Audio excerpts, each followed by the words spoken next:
another episode of Make Thrift Buy, a show where you guys send me cool, weird, interesting, expensive clothes from the internet and I try to recreate them. So the challenge for today's episode, suggested by Claudia on Twitter, is this black pinafore with cat print pockets and a ruffled skirt from Doll's Kill, which you can buy for $119. So the two things that I wanted to find was a loose-fitting black tank dress or pinafore and a plain black t-shirt, and I got both of these at my local thrift store for $2 each. I also needed some printable iron-on transfers, and I stole this packet of transfers last time I visited my parents' house, but you can find them pretty cheap from craft stores and on eBay. So now I have all my materials, let's begin. I cut a 3-inch strip off the bottom of the dress to turn it into a ruffle. An important thing to note for this step is that my dress material is stretchy. So I cut the strip apart, placed it right sides together on top of the dress where I'd cut it off. I then attempted to create a ruffled effect by sewing the two together using a straight stitch, but stretching only the main part of the dress and leaving the strip relaxed. And after trying this method out for about 20 minutes, I gave up because stretchy fabrics suck and are really difficult to work with. So my problem was that the raw edge kept rolling over as I tried to sew the pieces together, which led to them looking like this. I decided I didn't have the patience to deal with this, so I got out my overlocker and I serged the two raw edges of my stretchy materials to make them lie flat. So then I again tried the method of stretching only the main part of the dress while leaving the small strip relaxed, while sewing the two pieces together using a straight stitch. And I ended up with this cool ruffled layer on the bottom of my dress.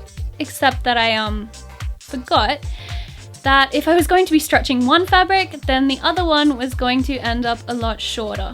So I had this big gap in the ruffle, but no problem, I just needed to make this bottom strip of fabric longer. And I did this by cutting off a strip of the shirt that I was planning on using for the dress pockets, and attaching this to the ruffled piece.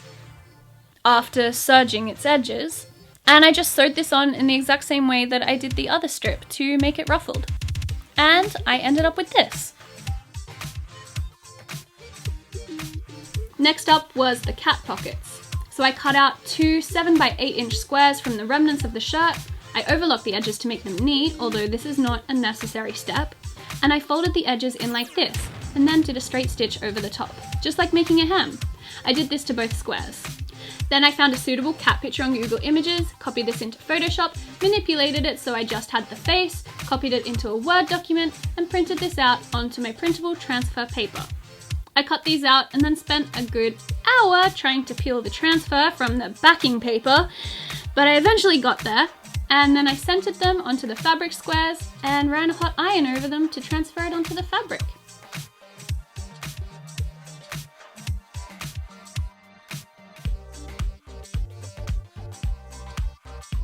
Then I pinned the pockets to the appropriate place on the dress, which was a couple of inches up from the ruffle, and I sewed them to the front of the dress using a straight stitch.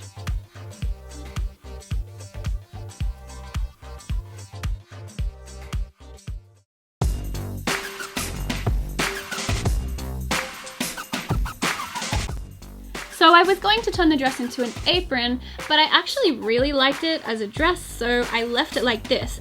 And because it's quite low cut, it can still be worn as a pinafore with a cute shirt underneath. So, my conclusion. Now, working with stretch fabrics isn't the easiest thing in the world to do, but if you have a lot of patience or you've worked with them before, then this DIY is really easy to do. And this ended up costing me a total of $4 instead of $119 plus shipping. So although they're not totally identical, I'm pretty happy with how this one turned out. So that concludes episode number 10. I can't believe I have 10 episodes of this up already. If you want to watch all the other previous episodes, you can do so here. Thank you so much for watching, liking and subscribing, and I will see you guys for the next episode. Bye!